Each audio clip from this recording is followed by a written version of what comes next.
জিলহজ মাস শুরু হয়ে গেছে, যেহেতু জিলহজ মাসের 10টি রোজা অনেক ফজিলত, তাই আমরা রোজা রাখার চেষ্টা করব। আজকে আমাদের ফার্স্ট ইফতার।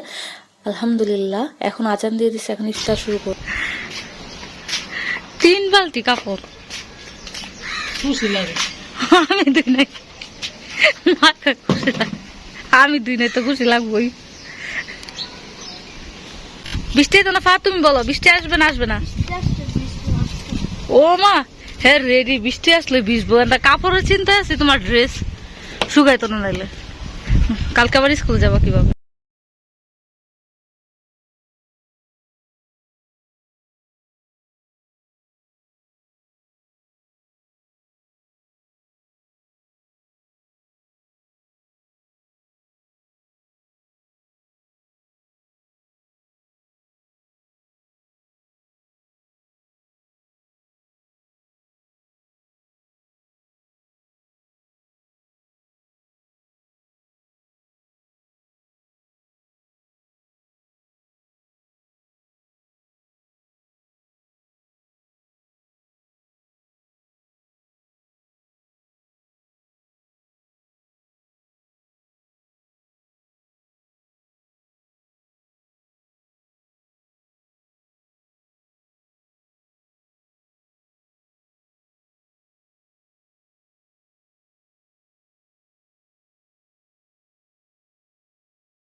যেহেতু জিলহজ মাস শুরু হয়ে গেছে আর জিলহজ মাসের 10টি রোজা নাকি অনেক ফজিলত, তাই রাখার চেষ্টা করব। আজকে থেকে শুরু করলাম। আর আজকে আমাদের ফার্স্ট ইফতার। আর আমি ছিলাম, ফাহাদের আব্বু রোজা ছিল, তার সাথে আমি ছিলাম মূলত। আর এখন আমি ইফতার রেডি করে নিয়েছি। আজান দিয়ে দিছে অলরেডি। সবাই ভালো থাকেন, সুস্থ থাকেন, আল্লাহ হাফেজ।